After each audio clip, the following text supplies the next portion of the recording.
मैफीप्रेस्टोन जो है महिलाओं के शरीर में जो प्रोजेस्टेरोन हार्मोन होता है उसके एक्शन को ये ब्लॉक करता है। उसके एक्शन को क्या करता है, ये ब्लॉक करेगा। और उसके एक्शन जैसे ब्लॉक होगा तो ये हार्मोन का काम है यूट्रस को स्टेबल रखना, यूट्रस को अपने में कैचिंग करके रखना, यूट्रस को पूरी तरह से बैलेंस में रखना ताकि वो हिल डोल ना सके और उसकी वजह से उसमें जो बच्चे पल रहा है उसकी विकास सही से हो सके, उसको किसी तरह का कोई ऑब्स्ट्रक्ट ना हो। साथियों नमस्कार, आज हम एक ऐसी दवाई के बारे में बात करेंगे अगर उसका गलत तरीके से यूज किया जाए तो कई महिलाओं की मौत भी हो सकती है। अक्सर महिलाएं एबॉर्शन किट लेती है और एबॉर्शन किट में चाहे वो मेफिजेस्ट किट हो, अनवांटेड किट हो और भी तरह तरह की कंपनियां बनाती है और भी इसके ब्रांड नेम है। उसमें जो मुख्य कंपोजिशन रहता है वो दो ही रहता है, एक होता है मैफीप्रेस्टोन 200 mg और एक होता है मिसोप्रोस्टोल 200 mg।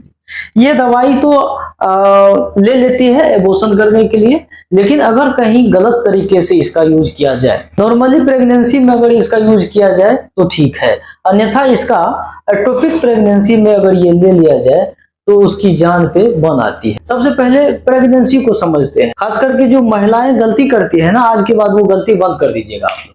प्रेगनेंसी दो तरह का होता है, एक होता है नॉर्मल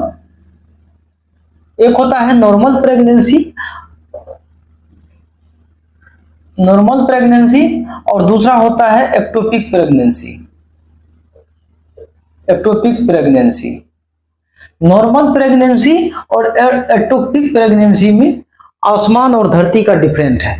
तो नॉर्मल प्रेगनेंसी क्या है? नॉर्मल प्रेगनेंसी को हम लोग थोड़ा समझते हैं। नॉर्मल प्रेगनेंसी में समांतर फर्टिलाइजेशन जो होता है फैलोपियन ट्यूब में होता है और जब वो फर्टिलाइज होता है तो उसके बाद फर्टिलाइज जो एग है या एम्ब्रू जिसको बोलते हैं वो क्या होता है, कुछ ही दिनों में यूट्रस में प्रवेश करता है, यानी बच्चेदानी तक वो पहुंचता है और यूट्रस की जो अंदर वाला लाइनिंग होता है जिसको इंडोमेट्रियम बोलते हैं उसमें क्या होता है, वो इम्प्लांट हो जाता है, यानी कि वो इम्प्लांट हो गया और वहां से धीरे धीरे बच्चे का विकास होना शुरू होता है। उसको बोलते हैं नॉर्मल प्रेगनेंसी। और नॉर्मल प्रेगनेंसी इसी तरह से होता है जैसे इसका क्रम होता है, जैसे ये ओवेरी हो गया और ये ओवेरी, महिलाओं का जो ओवेरी है वो निकलता है और वो आता है फैलोपियन ट्यूब में और फैलोपियन ट्यूब में जैसे आएगा तो यहाँ क्या हो जाएगा, फर्टिलाइजेशन होगा